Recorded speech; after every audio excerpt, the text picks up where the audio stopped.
No, but sometimes I just hit record. Don't tell you and just see what happens. It's nicer that way. That's how Oldhammer gets the good stuff. We're already relaxed. Yeah, don't blackmail me. I still need my job. No, I would cut out. I'm a man of integrity. Will, sheer. What is it? Focus and sheer will. So have you seen the new Warhammer 2 game? Space Marine 2. Yeah. Dude, it's fucking dope, man. I Love it. I haven't had a chance to play it, but I didn't even play the first one. I just like the cinematic trailers. did you The see gameplay looks crazy. Yeah, did Watching you the see Dreadnought run, I'm like, damn. with where he throws the block at the Yeah, yeah. it's I like, cast holy down. shit.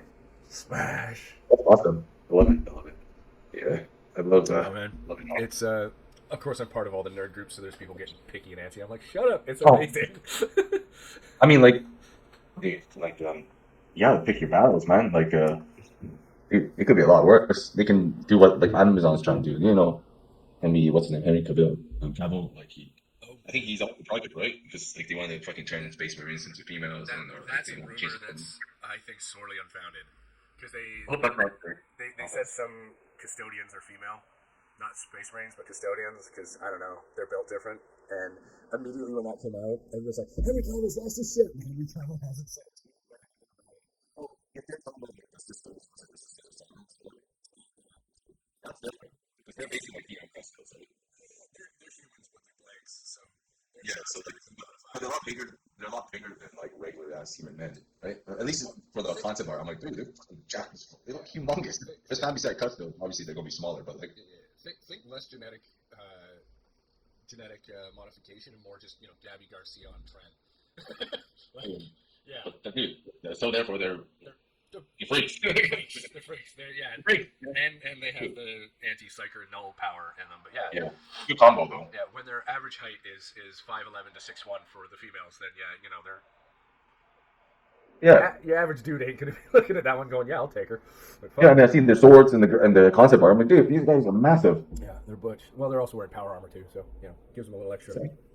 But it's cool. And their armor looks dope though. Like, you seem like their armor looks better than in human Inquisitor armor. Well, yeah, because those are blocks, man. Those are designed by Big E himself. It should look good. So yeah. So the customs look good in general, man. Yeah, I have no problem with any of this. Whatever they want to refer to a cust out as, because to me it's not human anyways. So whatever. I just want them to be consistent. Like I don't want them to be like moving the goalposts. So if they were female customs to begin with, then yeah, okay. But then it's like it hasn't been a single one. It's like now they're playing to the whole DEI. Stop. Yeah. Don't do that. Luton09 put it out there. Shout out to Luton. He's one of the biggest Warhammer podcasters, but he basically said it in a different way, where it's like nothing in 40K is retcon, everything is true, and everything's a lie. And the reason it depends if you take it from the perspective of like the Imperium or let's say orcs, whatever's written or told is told from somebody's perspective who could totally be wrong. So there's actually stories of literally the same event but contradictory things happening. This is it's from their point of view, from the space, the racist point of view. Yeah, so everything is highly doctored and everything is propaganda, but also there's some things that are true, and it's like, well, you don't really know what's what. Just have fun, everybody. We're here to have fun. Yeah. I don't know. I could just be making excuses for them placating some of them. Yes and no, as long as they don't like butcher it, because I don't want them to like. I don't want it to make it like PG 18 or 16. I want Warhammer as completed rated R. Yeah, and, it should be. It should. That's what I want. I'll be a little disappointed if it isn't, not about story or anything like that. Just if it isn't on sort of par with like The Boys in terms. No, it's gotta be worse than that, man. Because it's gotta be worse than that. You got God. There should be a little horror in it, right? I don't like horror movies. I don't like gore porn or anything like that. But it should be psychologically disturbing. Yeah, especially when you like do like what's the nation and stuff like that. Should be like, man, like you should feel like after watching an episode of that, be like, wow, that made The Boys look really light. Yeah, anything to do with chaos should just make you like, oh no.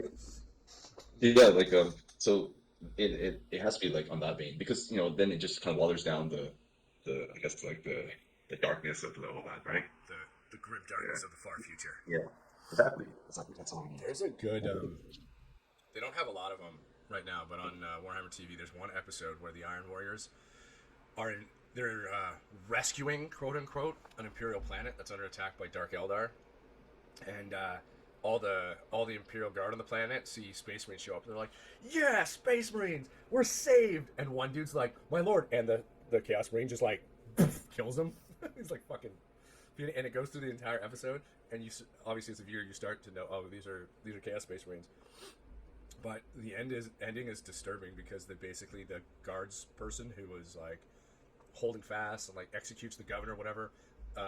They see that they're strong and they're like, all right, you're now the governor of this planet. You work for the Iron Warriors. She gets like branded the Chaos Star on her forehead and stuff like that.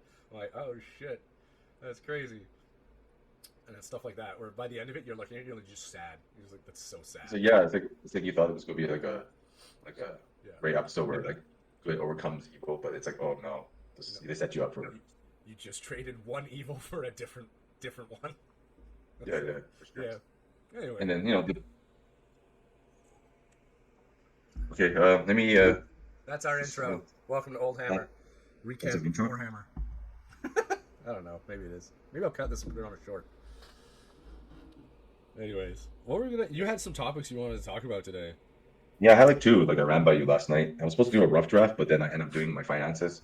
We're trying to save up for vacation. Yeah, me and Joyce. We're trying to figure it out. And then I was like, yeah, I'm much more like frugal than she is. So I was like basically pissing her off with like, yeah, that's too expensive. I was like, we can save for it. I'm like, no. So we came to a middle ground. We had to go over some stuff to figure out how we're gonna save for trips. She wants to go abroad with the kids. I just want to go like glamping. Okay, wow, those are two different things. Yeah. She wants to like go to Mexico. I was like, no, we don't need to do that. Or like she wants to go to like Japan or something like that. Fair enough, because we haven't really gone. Cheaper now than it used to be, but yeah, it's still not a cheap trip. So yeah, I'm like, like Disneyland. She wants to take the kids to Disneyland. I'm like, God, that's like so expensive. Like, dude, I'd rather go to Mexico for like 2 weeks. It would be this equivalent of like 5 days in Disneyland. I'm like, why would I go to Disneyland and spend like 10 grand? It's like the day pass is like $250 per person if you want to. Chinese Express Pass is bullshit because it's like a lineup in the Express Pass. My little one loves Disney and loves all the Disney stuff. And I said like, one day we'll go to Disneyland. She's like, next year. I'm like, not when she's 4. She's not going to remember it. No, I want her to be old enough to enjoy Disneyland. And if we're going to spend like, $7,000 to $10,000. It easily is like that for like 5 days. Yeah. Want her. That's like now. That's now. I want her to be able to fully remember and enjoy, and not need a nap halfway through the day. I think like everybody's gonna be at least like 9 or 10. Yeah. So like, and then plus it'd be easier to navigate like a 12-year-old and 2 10-year-olds. Right now it's like 6 and 8, and so like they're kind of like, it's gonna be hard. Plus, I want to go to the Star Wars exhibit, and that costs even more money. You gotta pay for that separately. So now they have like stuff for adults, and then they screw you in. Like, yeah, then it's just really expensive, right? Yeah. And that's the thing. Like, and plus, I don't want to end up carrying 2 like 6-year-olds around because they're like need nap time because they're so tired.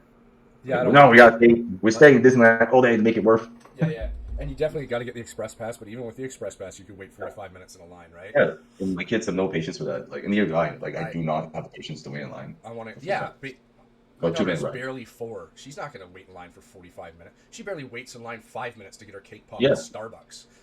No, I'm not blaming them. The people say, "Oh, it teaches kids patience." No, it just teaches me and everybody else to be super irritable that we're not waiting for it. Yeah, I don't want to. I don't do that. Why is Daddy so angry? Because my feet hurt, my back hurt, and I've been standing in the sun for 45 fucking minutes, and this line hasn't moved. That's why. And then there's a bunch of other kids that are just as miserable, and same with the parents too. So it's just like this collective stuff that I don't want to be part of. No, when we go to Disneyland, I want it to be fun, and I want them to have memories, and I don't want to be like when they're 25. Remember when we went to Disneyland? No. You don't. Here's all the pictures. It's like then that's a vacation for the parents. I mean, that's like memories for the parents. A lot of parents do that. I'm like, what are you doing? Like, this is a vacation for you. You can say it, just say it, but don't like say it's for the 3-year-old. Yeah, it's like the over the top birthdays that parents do for like a 1-year-old. Like ours was nice. Maybe it was a little big, but it wasn't that big. Like it was. But the ones that are like, we got him a castle and a fucking pony and a magician and a fountain and we have a ice luge. It's like, what the fuck is? We waited till she was 7. We waited till ours was 7. Yeah. He remembers the ponies. I made sure that. Yeah. These ponies were expensive. Well, that's just it. Like, you have to take stock in your kids sometimes and be like, are you actually going to remember this when you're 17? Are you an adult? Like, I remember one thing from when I was 3. It had nothing to do with any of the vacations. But when I can remember plenty of times when I'm 6, 7, 8, driving on my dad's, like, we go to a place called TV.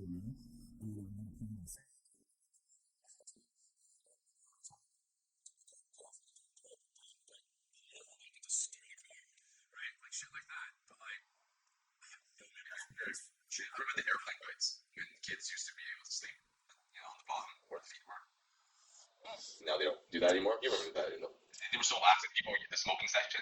People don't remember that. There was a smoking section all the way at the back of the plane. I used to go run around because planes fly like this, and the smoke just goes to the front, anyways. I remember that. But that's why the back seats were like the cheapest ones, because you had to deal with the smoking. As you get forward, it's less smoke. Anytime you had to take a piss and the front was like locked, you have to wait. You like on all fours. Really down to that. That's what made fun.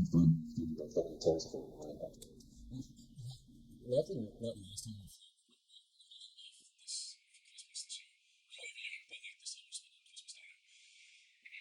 had to bring it. Bailey was too old to just be in our laps, which is older. She wasn't a baby anymore, but she wasn't old enough to have her own seat without her. So we had to bring a car seat.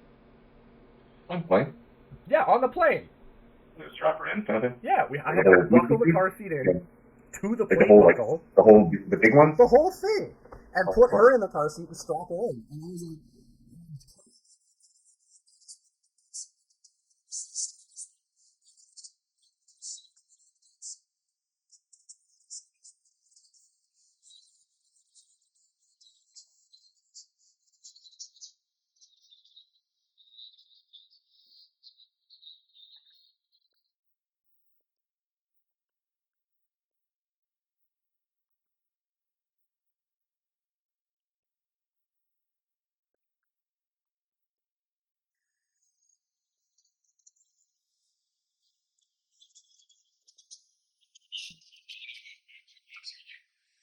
just fun.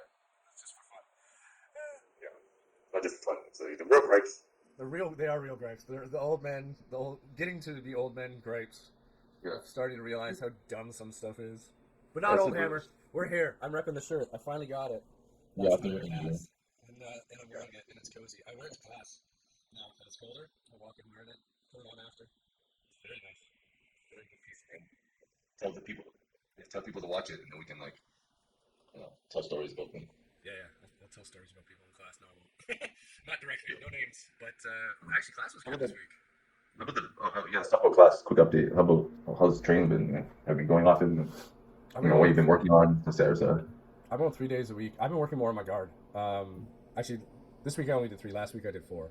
And my guard's still terrible, but it's getting better. Since we last trained? Since we last trained, yeah. That was about a month ago, yeah. Yeah. So I've been trying to focus more on guard and less default to top. But I've been trying to figure out which type of guard retention kind of works best for me and my body type. Mm. So, because obviously you've got distance, kind of in your guard, and then basically you're getting smothered, how to recover back. Because my default when getting smothered is push, slip out, hard, stand up, right? Which is fine. It works. This also can be exhausting when you're 5 rolls deep. I mean, do you default to just like a supine guard or like straight away? I'm trying not to. Side, yeah, I think that. I do tend to favor my right side on the bottom if I'm playing guard, but I'm like, for example, yesterday we were practicing a sweep, right? We were using a dummy sweep to progress into a one-leg half dummy sweep, or if that fails, there's a way when they try to circle around, you actually switch them into a fireman carry and dump them. And while I was training with my partner, I couldn't figure out why, the sweep was going just fine. I was getting it, but it just didn't feel, it wasn't as snappy as it should have been. It wasn't as clean as it could have been, which is normal when you're practicing something. But even still, it's like, he's like, you know what? Your left leg isn't kicking out as much as your right. It's not as even. So, the dummy sweep, right? Where you get both your the inside of your foot, your shoelace is behind their Achilles tendon. You kind of push on the hip, or if you have a hand, you can push that too. You snap out and they fall over, right? Yeah. Well, we're practicing that, and the reason, and we finally figured out why I wasn't snapping my left is because I was on my left butt cheek, so my leg couldn't extend as much. So I needed to kind of sit up more straight, so both my legs could move properly. And it's just stuff like that, right? Like I tend to favor one side over the other, and it makes it a little more difficult to do certain moves or chain certain things together. So I was going to suggest, you're bigger guys, so like doing like concentrating on a seated guard instead of going supine, because then you lose like all your mobility, right? Or like a vast majority of it. And then if you're not mobile already, then it's like kind of like, you're inviting, you're at the mercy, right? Especially if they have like fast outside passing, then you're just like, you can't high leg over, you can't like get your frames up and stuff. Like obviously I don't have that issue. I mean, I do prefer side, and I have my own like hip mobility issues, but like I still high leg over. Like we roll, so like like I have long mobility still. So like I don't mind going to my back straight away, but I now like do a lot of like seated guard, and then I make the decision if I move supine, and if the supine will be with grips, or like I'll just rinse it up. That's been like been really helpful. And then, but I also took like 2 to 3 months of playing guard only in the summer. Summer was great for development and also extremely like dreadful because it's a huge learning process, right? So and I was working on my guard already, but explicitly in the summer, it's like, okay, I'm going to full guard like mad, and dude, no takedown attempts were happening in the summer. And if they were like really shitty. And then just to see like so during the summer, I was working much more on my takedowns and my stand up, right? Yeah. So now I'm switching to be like, okay. I was kind of avoiding it. I'm like, well, I need practice at takedowns, so we'll practice takedowns. So we're gonna start standing. We're gonna practice takedowns, all that. And now it's the opposite. It's like, okay, let's figure out my guard a little bit more, and figure out, because I got short legs too, so like that doesn't really necessitate a good. It's not conducive to necessarily a very proactive guard game when you don't have when you have big legs with little flexibility that are kind of short. But I think there's definitely some room for, like, I'm starting to see, I guess, the light in the tunnel where I'm like, oh, okay, so maybe the high leg over stuff, some of it can work if I'm in this position, but maybe, some of these other moves, okay, they're not quite for me, but that doesn't mean I can't modify it and make it something that actually does work for me. But, guard retention, keeping the knee up, keeping the frames in. I do prefer like a seated or butterfly. I like the butterfly guard because it keeps everything crunched in for me. And then when I decide to use my legs, there's a lot of power in it. So like I've been trying to do the shoulder crunch, which I need to get deeper into that. Like not just sometimes I just get a shallow shoulder pull where I really need to get it deep. But I've made a couple guys just go like they've gone for a ride on that one. I was like, okay. I'm not very good at shoulder myself. I use that as a transition right into the guard I want, which is like a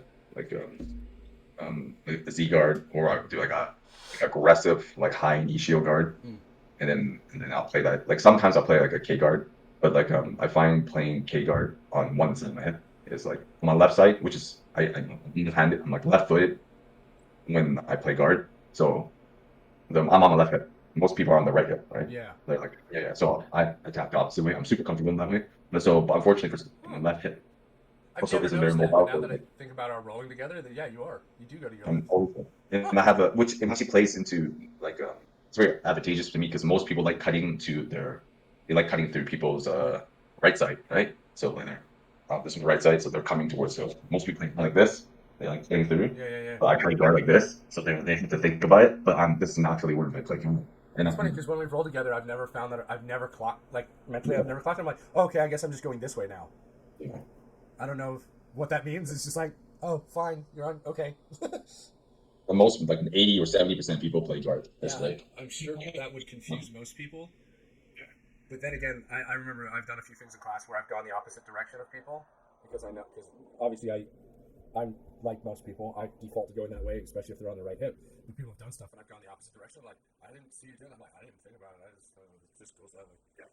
I try not to be like super set on like one side. What I've done is like in the beginning, I've just made sure that if I do go to that side, I have things I favor. I just do that. Like I knee cut pretty well onto people's left side. Also because people like playing on their right hip more. Yep. So when I go through their left side, there's like a half a second or a second of what's the word I'm looking for? Delay. Yeah. And that gives me enough time. And I have a stronger scooping grip with my right hand. So when I scoop their neck, pull them in, I think that it's like I just drag their heads in and then I explode out. So I try to mimic Nicky Rod's or his brother J Rod's was it an knee cut pass and I explode. And if things all fall apart, now it's like I still end up with one, so it's okay. And I try to use athletic ability. I find with a knee cut in either direction, if everything goes wrong, I just default to try going north-south. And if that finally goes wrong, then I just circle back and start again. Yeah. Because it's like, okay, well, everything failed. Yeah. Just do a full 360. I usually don't go north-south because we had though it would be best to avoid leg entanglements. Because there's a few guys there that are really good. There's one guy in particular that's really good at leg entanglements, and I try to go north-south to avoid it. But he's on there. He's on it. So it's just it's a bit nightmare. I'm a bit mean about it when I go north-south. I'll drive my hip right into your cheek to start. Right? Like most people want to either get the hand around the head or something like that, but I'll actually just grab. So I failed my knee cut, whatever. I post out. I'll grab both the hips and just put like your hips, and I'll just put either of my hip bones just right in your face, and then slide up. It's a bit. Sure. It's a bit for. When you're a bigger guy, it's a bit of a aggressive move, I guess. That's kind of mean. Because you're smothering a bit, right? And you're just like, no, stay. Yeah. When it comes to these aggressive moves, I don't give a fuck. If it happens to me, I do it to other people. Yeah, let me just say, all of you know, Frank, submission. Yeah, I'm not like dropping my hip on your face and punching you with my hip bone, right? Like so, in competition you could definitely do that. And just fuck you, but. Oh yeah, you don't want to piss off your training partners, but it is a bit of like I'm going to put a lot of pressure on your face with my hip, right? Yeah. Well, I also do too. Like when people post some hips, I switch my hips. They don't blast my hip down the wrist and break it, but I will put escalating pressure, and then they feel it, and then they'll move. Okay, put that next time because if I drop my hip in there, I can bust your wrist up. That's one thing I found in my gym, and I think you and I got this habit from our old gym, right? Right? Which was the hip switch. Like you just constantly switching your hips, whether you're in side mount, whether you're in. I think like to this day. Yeah. I do it all the time. And I've noticed it's not something that I see a lot of people doing in my gym because it's not really. They don't really teach it. No, it's not really taught, and it's like. The fundamental. Did you go to Kesakatame? Yeah, but you can go back and forth, and you can just. Yeah, we work Kesakatame over and over again. It's a nightmare because I see people struggle with that, and I look, I'm like, man, nobody's fucking doing this. Yeah. Nobody's doing this at all. He's pushing on your hip, right? Okay, switch your hip. Now he's not pushing on your hip anymore. Okay, he's pushing on your hip. Switch, and it's just like, and you eventually your hip's gonna hit their hip, and they're gonna be like, yep. And then you use the new age stuff too, like you swoop under the shoulder. So as you keep switching hip, you're advancing on your grips too, right? For the upper body, and you control their hips more. And then by the time they're completely like this, and you're like across their chest, the shoulder line. Really, I just end up mounting them every time. When I get to side mount. I've been buggy choked, but you rolled with. I rolled with the beast. Yeah.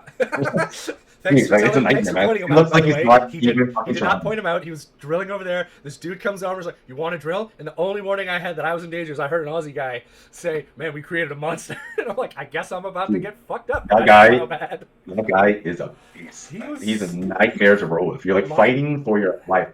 I defended 4 or 5 Darce chokes before he took my back. And then it was over. And I was like, I had zero hope. And then he did it again. He doesn't even breathe hard. No. My blood pressure was spiking. I was having a panic attack while I was rolling with this dude. And 6 minutes has never come fast enough. Dude, but I'm a fairly athletic guy. And I even told him, dude, I use every bit of athletic ability against you to survive. I'm not holding back. Sometimes I hold back in small ways. I'm fighting for my fucking life. From the first hand grip, I was like, I need to use every ounce of my strongman strength to not die. He's so fucking strong. That's the nasty combination of insane agile, flexibility athletic, and strength. strong, He's like, what the fuck? speed. He's like a pure athlete. And anyways, like and technical, like he's so technical too. Man. Like he doesn't Oh yeah, no, he was leagues beyond my capacity, and the fact that he just said, "Man, you're stacked," just was like, "Oh, thanks. I will take you." That is the highest compliment anyone has ever given me in this sport. Thank you, sir. Dude, you know, I went the whole summer without really rolling with him, and I'm like, okay, I'm going to roll with him, and it's going to get better. So I finally rolled with him at the end of August, and it was like Tap City, man. I was like, holy shit! Like I thought before summer, I finally got it down to just 1 or 2 taps in a ring. Then at the end of August, I was like, okay, my guard is so much better now. I know it is. And I go against him. I'm like, I'm pulling guard. And he's just like, the fuck are you doing? Like I'm defaulting to a nightmare position against him. And then I get tapped out like 4 or 5 times. And then it happens for like a couple weeks. And I'm like, yo, man, sorry. These rolls aren't good for you. He's like, yeah, you're not doing so well, man. Like that. I was like, fuck. So last couple times I rolled him, dude, like not pulling guard. It's just like we wrestle. And then now it's down to 1 or 2 taps. I'm like, yes, back to where I wanted. That's it. Like that's victory. When you only get tapped once, you're just like, oh my God, thank you. Like there was another guy that we talked about last time who comes to my gym too. And yeah, he's a beast. But it's like the difference between. So I have a brown belt training partner who the last time we rolled, I said I'd like to play guard, and he went, "You?" Like he's smaller than me. He's like, "You actually want to play guard?" But like, yeah, I'm asking you because I know you're not just gonna straight fuck me up, right? You're gonna let me play. You're gonna put me. You're gonna push where you know I'm weak, but you're not gonna just be like and submit. Yeah. That's one type of dude. The other guys that like I would never ever voluntarily pull guard against him because I know I would just get absolutely destroyed, right? And I think it's just knowing your trading partner. Like, is he gonna let you fool around and make mistakes, and teach you a lesson, or is he just gonna be like, thanks for the free tap?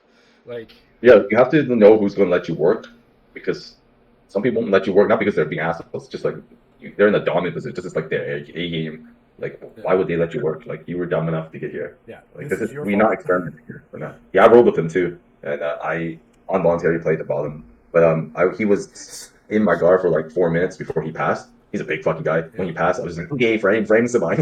And it was good rolling with him. Just he's so fucking strong too. So he's got big hands. It was basically like, dude, fucking monster's hands. He grabbed my hand like, the fuck is this? I've said this before. I could change. The only thing I would ever change in my body is I want bigger hands. I'm actually longer fingers. I just want longer fingers. Like my hands are like palms are fine and stuff. Like that's the Chiz. Chiz has. Take names out. His palm is like the regular size. His fingers are so long, so when he grabs onto you, it's just like, oh my God. I mean, either or, but like even when I was doing strongman or just lifting, like the first thing to go obviously is your grip 90% of the time on anything you're doing that requires pulling. Yeah. But like if I just had bigger hands and could really just get the fingers all the way around something, it'd make life so much easier. I'm not one of those people who's like, well, I would change this and that and this and that and the other thing. And I'm like, I just want bigger hands. I just wish they were bigger. Yeah. Longer fingers. A little bit. I wouldn't mind a bit of a bigger, meatier paw, but longer fingers too. Just like up to there or something. Just it would look weird on my body, and I wouldn't care. Oh no, not really. If you have like massive hands, chicks and guys take that, like just like monster hands. And then unless you're a gynecologist, I don't want to see my gynecologist with Shaq hands.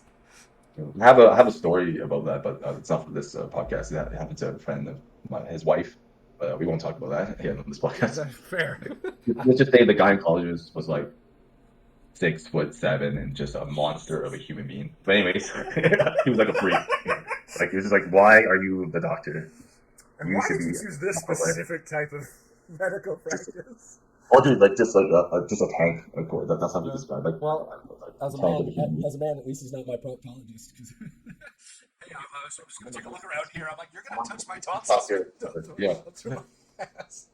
Yeah. Okay. Anyway. Oh yeah. Oh, you were talking about you concentrating on guard now. Actually, the summer after game of ass whoop near the end of it, by a couple guys. I'm like, fuck this. I went back to just mainly fighting for the top position. Yep. And bro, it's been so good. Jiu-Jitsu's been so good because we wrestle a lot there because it's quite a bit of room, I guess. And then especially at the end when we have a class of like 30 something people, and at the end, people start sitting on the wall, and then whoever's left over, we get to really wrestle, and it's just like there's a ton of room, a ton of sweat too. It's like slip and slide, but it's really good to wrestle. We got a couple guys that are like former wrestlers, and like are they there's one guy SFU crew wrestlers type dudes. I'm not saying they're from the clan. I'm just asking, like, is that kind of the Yeah, level we you're have working with? we have one guy who's a former he wrestled in the States and he won a couple national titles Holy shit, in national. Canada. He represented Canada in the Pan Ams as well. He's our wrestling coach. He's a beast. And there's a couple guys that they wrestled throughout high school and elementary school. And I'm not sure if they wrestled in college. But there's one guy in particular. It was a nice compliment because like when I decide to wrestle, I like to think I'm fairly hard to take down. This is why the superstar, the guy we have, he likes rolling me because I will not pull guard. When I got my ass busted, that's when I When you pull guard? I start pulling guard. Yeah, Yeah, he's just like "You fucking idiot. Like this is gonna be bad. But anyways, Now I'm gonna hurt there's a you. one. Oh, dude, hurt is like I'm just so happy that you get to tap in the sport. But this one guy in particular, he's been wrestling since he was like 6 or 8. I didn't know that, and I rolled with him, and the first time, I'm like, holy shit, his wrestling so good. So, anyways, he managed to take me down, but he couldn't pass my guard. Thank goodness, because I went straight into like a K guard. I started attacking him, which is I feel like it's the best against bigger guys and also guys who have heavy top pressure.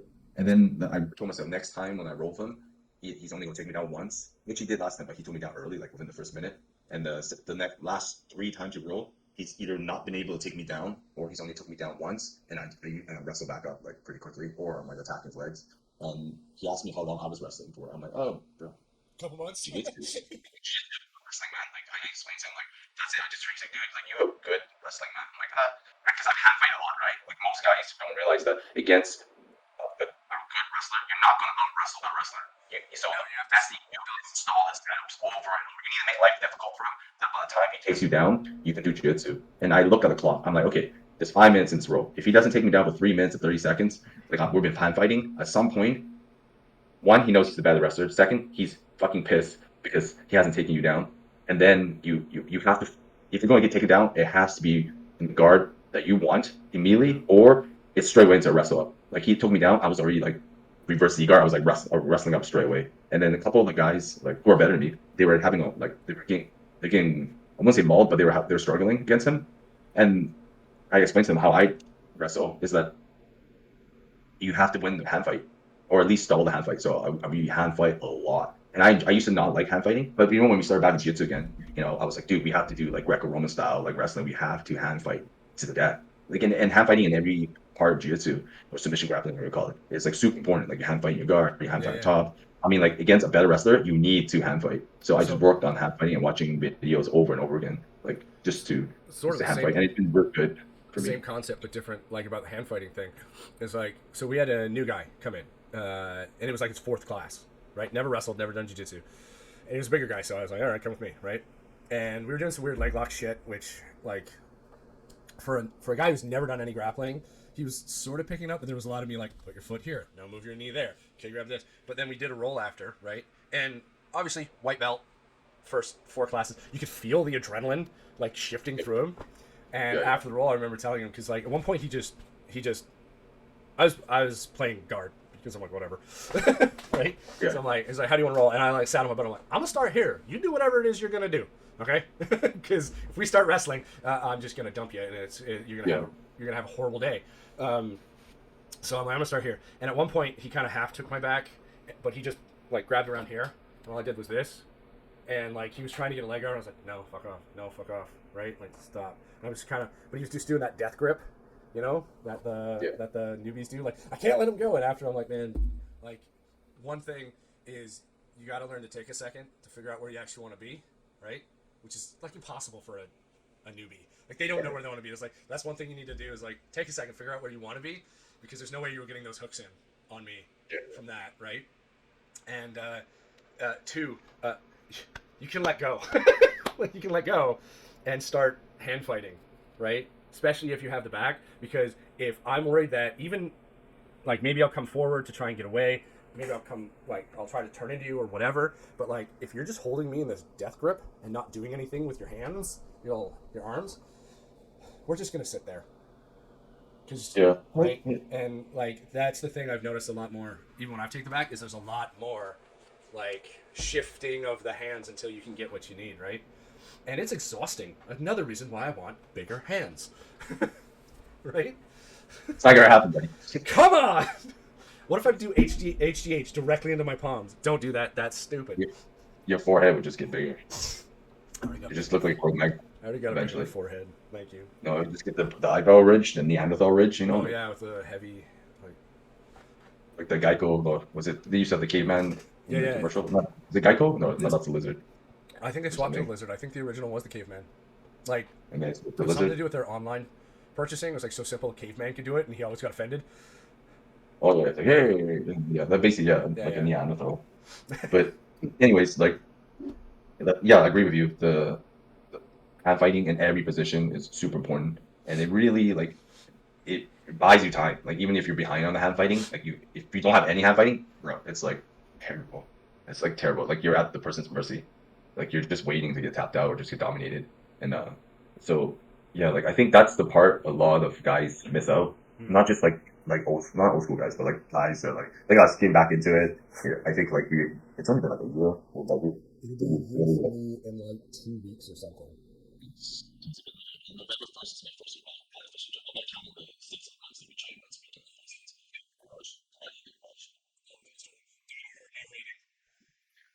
I didn't know the trick to watching Downer was to do it 2x speed because it was fucking mind numbing. So I found that Just trick, but falling not asleep. not with Donher. I wish I knew it then. I found it with Audible, because I've been listening to audiobooks, and I like, man, you know what? I can listen to this at 1.5 speed, and it turns an 18-hour audiobook into like 10 Yeah, hours. sometimes Like you too can actually slow. get through it. So Yeah. yeah, But that did help though. Like it was like good to like it was a good reintegrate. reintroduction Yeah, it to was it. good reintroduction. But you know where our mindset was? Like literally for like 6 to 8 months, we were just watching like like game stuff. Yeah. We were like, you know what? Let's fuck the guard. Like we didn't like introduce ourselves to leg locks. We're like, yeah, no. We was just like straight up like top game. But is And then anybody when getting we back into but it? Like, unless, like, you can go to a gym, sure. That's a good way to get back into it. It has its downsides too, because you're going to be going to back to that. Most gyms, at least, you're going to be going back to that technique of the day, or whatever 3 techniques of the day. I will give both my instructors props that they stay on a pretty solid theme for a while.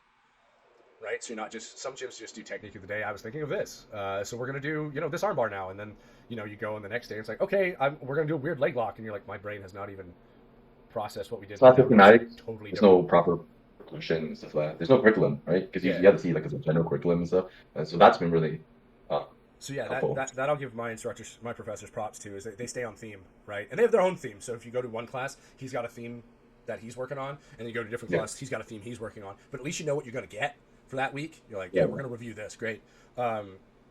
Some places don't do that. So, you know, if you're starting Things less back than that. after a long period off, watching some tutorials on BJJ Fanatics and like just getting your mind in the right space. When I went back to class, I didn't feel like a fish out of water. I definitely Yeah. felt behind, right? Because obviously the No, games yeah. have moved on significantly from where we ended. But at least I didn't feel incompetent. Like, oh yeah, I have done this before. I know a couple things about how my body moves. Great. Okay. Yeah. Sure. It was a bit of a learning process, obviously, going back to Jiu-Jitsu, like a real Jiu-Jitsu place, like a gym. But we're obviously well past that. Like we would murder our whole selves, like just from like 8 months ago. Easily. Like yeah, like and it's been really good. I've been completely obsessed with Jiu-Jitsu, almost to the point like how I was with powerlifting, and I advanced really quickly in powerlifting. So now it's a little bit less annoying because before when I was powerlifting, it was like really selfish like schedule. But now there's more like nuance to like the way I develop. And then at work when I have time or at home I have time, watch like tutorials. I stew and marinate on these tutorials, and I go try them out at school, in class, and then I'm always, actually, you know what? The last like I don't know how many months, at least 4 months. I'm always late for class, so I'm really lucky that my instructor is super chill. Both my instructors are super chill, Yeah. and they know my situation with work and like family, so they just like, oh, it's okay, man. Like you're coming consistently. You're a good training partner, so like doesn't matter. Plus, I pay my fees, so like. Yeah. And so I'm actually missing most of the technique, but I do go to their social media and like, their YouTube and Instagram, and I do look up what's going on. But for the most part, like I've been doing so much outside work, I usually just go there and do what I've been learning. Like it's almost like I see that's been shown in class, and then if I like it, I'll kind of concentrate on it. If I don't really drive with it, I will just do my own thing. Mainly because like I'm doing so much work outside, I feel like I need to at least try to apply it, and that's actually made my game better in terms of Well, that's an interesting thing that comes from progression. I was listening to what's his name? Oh, I can see his face. I can't remember his name, but he was talking about like how he progressed really quick. He's a black belt. Spangler. There we go. And and he was talking about like the 3 different approaches to jiu-jitsu now: the ecological, the traditional, and then like sort of the hybrid. And like what actually makes a good school a good school. It's like, well, there should always be some form of sparring. Sparring should take up most of your time. If at least there should be like positional or directional sparring, i.e., something along the lines of the ecological approach, a game style. And then he was talking about how he was progressing and like how he was setting limits to himself on the roll, kind of like what you're talking about, right? Because you'll become if you just watch a lot of tutorials and a lot of YouTube things, a lot of one-offs or whatever, you might become delusional about what you can do. You're like, oh, I can totally pull that move off. But until you set a restriction, like, okay, in this roll, I'm trying to do this thing, right? And I'm gonna just try and get back to doing this one thing, whatever happens. Say it's something from K-Guard, right? But obviously things go the way they go in a roll. You get out, you have to scramble, something goes wrong, okay, but you're gonna try to get back into K-Guard and do your thing from K-Guard, right? And he was talking about how that progressed him a lot more, and he was basically doing this to himself without somebody telling him, which is kind of like what you're I think what you're saying now is like, okay, I've seen this thing, I've studied this thing, now I have to actually try this thing. Yeah. Right? And so I'm setting myself a condition within a role to do this. This is what I need to try and do and figure it out. And the thing is, once you figured it out, you're going to have that in your toolkit, and you're going to see you're going to progress. Yeah, and you're gonna, yeah. And to add to that point, it's like it's gonna be a bumpy road. Like when I first started pulling guard aggressively, and I was like, okay, I'm going to work my Z guard, specific Z guard, and it's gonna suck. And dude, it sucked for a long time. But I took like notes. Like I would literally go home and be like, okay, this is how many rolls I did. This is how long.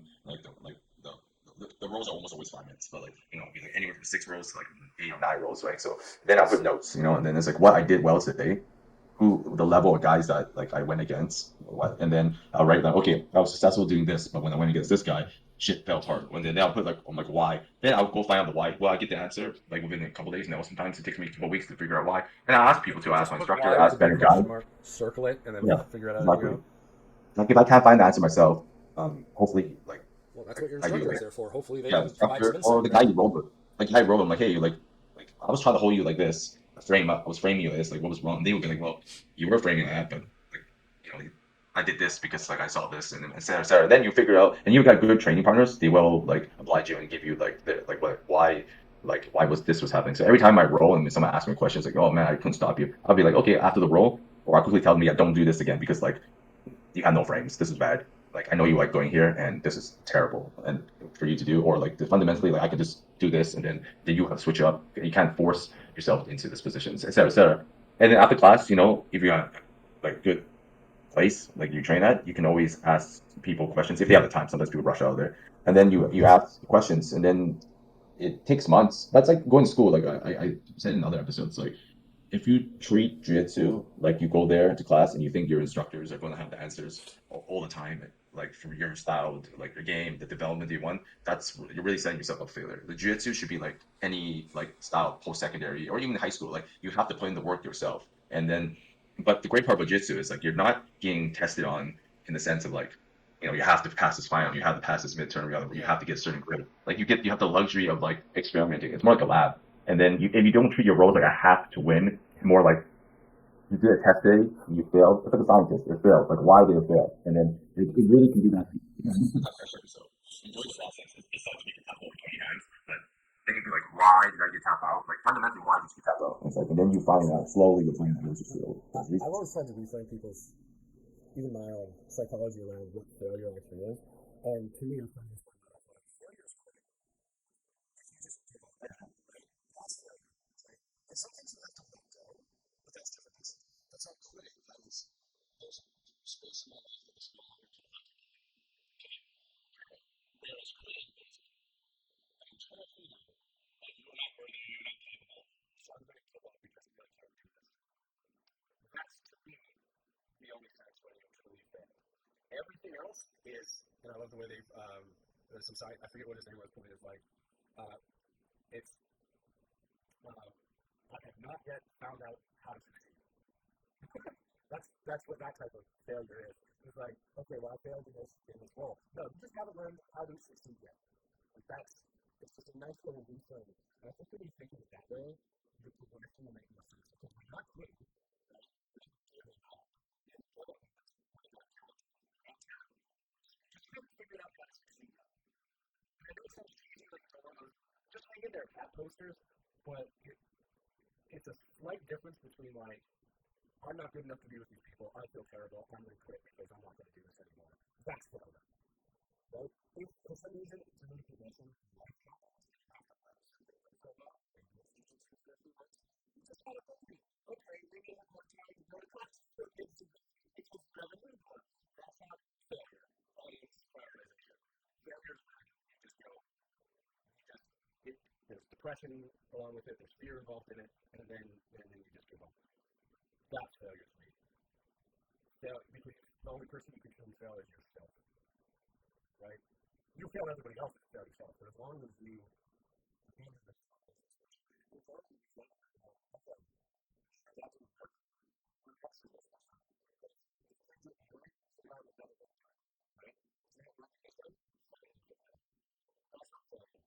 That's just finding, searching for a way to be better, right? Too many people get trapped by this word failure. It's just a word. And it can be what you need it to be. So, good. Inspirational speech over. Yes. No, you make a good point there, right? But that's to add to the point. Something like that's more tangible, which is what we can actually do is to like break things down, right? It's like a math problem, right? You know, we can't do like advanced like mathematics, like because we can barely do multiplication or understand what multiplication is. Like 3 times 3 is like 3 plus 3 plus 3, right? Like you have to break it down to that point, and then that's a win. Like for example, like sometimes like you get a guard pass. It's like, oh, but I've been working on my guard, and then you're also working your guard against people who don't realize that your framing was terrible. And then when you go against a guy who understands, like, dude, you have terrible frames. Like if I do what I want to do, like you're not gonna be able to frame up. I'm gonna pass because your ability to frame is terrible. So you got to find out like what's going on. And usually usually if not always, it's fundamentally like you're weak. Like fundamentals are weak, and then just that you haven't been exposed to it, right? So for me, like for the longest time, like I was doing a poor job at framing with my Z guard, and against better guys, they were like, exposing me, right? And against guys that were not as good, I could get away with my athletic ability. I was able to be quick enough, mobile enough, etc., etc. And then, but against better guys, they're not going to let you do that. So once I figured it out by asking them, like, yeah, what's going on? They're like, oh, dude, your frames are collapsing. So I went to work on how to adjust my frames, what position not to lose. And it worked a little bit better, and then I get fucked. And then they work on it over and over again. Now I look at videos. So like, everybody wants to look at fancy moves, but nobody wants to like in Jiu-Jitsu, you're probably some of the least search stuff is for like how to frame better, fundamentals of framing. Okay. Like nobody wants to look at like 1,000 views, and the other stuff is like 20 best guillotine and like fucking systems or something like that. Yeah, they all look up subs. They don't look up basic fundamentals. Yeah, no, exactly. That's a great point because I did the exact same thing. It's like, okay, I'm trying to play guard. I'm trying to pull in the guard. I'm trying to do some of the stuff, the leg lock stuff from guard. And then I'm like, I'm going to look up a framing video. I'm going to look up another one. Okay, how do I frame if I'm supine? Like, where do I keep my elbow? It's got to be attached to me. Okay, what are the concepts of a near frame, far frame? Okay, what am I saying? Because I'm not saying I'm good at it. Like, I'm only a couple weeks into this journey. At least you're aware. And I'm starting it, but like, yeah, it was the same thing. Like, man, I'm just getting put in my back and getting into side guard, and then I either do the ghost escape, or I put it into half guard, and then I knee crunch or something. But like, I'm just getting past. So there's obviously... What's the thing that my professor talks about? Frames. Okay, I'm not framing properly. All right, let's look up something. Like it was that literally that's what I said to myself, right after like day 2 of this happening. Like, okay, I'm missing something here horribly. Yeah. Because and I actually thought of a different partner who's smaller than me, and like he's a brown belt. Anyways, and passing him can be a pain in the ass because he's smaller, he's flexible. And I was like, all right, what is it? Where does he keep his hands? Where does he keep his feet? Where does he keep his knees? Cool. Yeah. Those are his frames, and he's always adjusting his frames to where I am. Oh, light bulb. Look up frames. Right? and then Because all when the he's time having we've been success, spent from top is how to destroy frames and get past them. But I never thought, well, what's the reverse? How to keep frames, yeah. right? I also Right. like You're against, right. I also like as you're getting your butt kicked, for example, you can learn a lot. Like literally in the moment, it's like yeah, this guy is fighting so hard to not let me do this, or like say if I'm in like half guard, half butterfly, and if I keep stuffing, like I realized like I was having such a hard time with half butterfly, but when I start pinning their ankles to their ass, Mm. like they were like fighting to get their leg out or fighting to break that grip. I'm like, hey, listen, this is like they're really going like out of their way to fight this because I'm breaking the frames. They're fighting half butterfly is basically useless if I pin their ankles to their asshole. So why are they fighting so hard for it? Like, okay, I'm fucking up with the frames. I'm fucking up with all that. So they started doing that, and then obviously they're better. They figured it out. They would deny me that grip before I got there. They start attacking. They're holding onto my ankles and all that stuff. They go reverse the Eva and all that. Because they're better, so they're a step ahead. But now I know, then that's another issue. There's another problem I can figure out because I figured one thing, then so on and so forth. Then these become fundamental things. Like when you're here, you do these things because the opponent does not want you to do this. Then if he goes to something else, then you need to strip those grips and then realize those grips are frames too, and so on and so forth. And then next you know, everything is a grip battle. That's what it's such a game too. Stripping grips, playing grips, playing frames. It is funny because I like talking to my training partners after, especially if I need a rest or something like that, and saddle up next to them and talk to them. And one of them was talking about is like, you know what, something I've noticed that the higher belts have been doing a lot, and I just saw it, is like grabbing the feet. And to me, I was like, yeah. What do you mean? he's another blue belt. I'm like, what do you mean? He's like, well, it's just something I never thought of doing. I'm like, oh, yeah, that's basically like hand fighting, but you're doing it with their feet, right? Especially in no-gi, like in gi you have the pants, so you can grab the pants. But it's like in no-gi, well, you can either grab the shins or you can grab the foot. The foot's weaker than the leg, and it's just like those um, little weird revelations that you get from time to time, where it's like what could I be doing better? And it's like it could be as simple as something as like, oh, I figured out that grabbing the foot in this position is a great thing to do. Like one of the things that not a lot of people do, and I didn't do it, but now I've started doing is like if they're a turtle and you're in like sort of the side trying to get their hook in, but you don't want them to escape, grab the far foot. Just grab it, pin it to their butt, right? And it doesn't let them leverage that foot, right? And it destabilizes their base. And it's just stuff like that. We're like, oh, it's not stuff that you usually. It's not directly taught in class. Like it may be part of some sequence that you're going to forget because there's 20 parts in that sequence. And it's like do this, do that, grab the foot, and you're like, you got to do the move, and you just forgot about that part. And maybe in 5 years practicing those sequences, you'll go, oh, you're supposed to grab the foot. But like when you're rolling with good people and you talk to them after it, you get stuff like this where it's like, well, instead of grabbing here, grab this. It's weaker or something like that, right? Or gives you. It usually isn't like some sort of like magical move, or it never is something. But it's usually like use a grip like this. It's easy.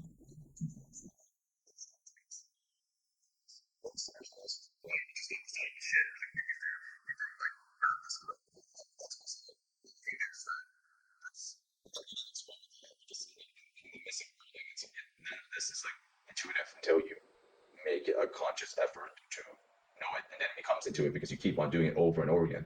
And so that's why a lot of guys they they don't think about jiu-jitsu. I mean, like the steps, the progression. They just see an opening and they react. That's because after many failed attempts, they realize that oh shit, I should do this. But then it becomes so second nature, like they almost forget unless they like they're active like instructors and stuff. Like you see these higher level guys who never teach. They're very good, but they can't teach because they don't even think about it anymore. It's just No. so ingrained in them. Yeah, Well, I which had the is same conversation with a different guy where it was like, and he said something different, and it's something that I remembered from our old time, our old school, where one guy taught it to me. Like even though we were doing gi, and it's like, well, he's in the turtle, you're in the front headlock, grab the chin, right?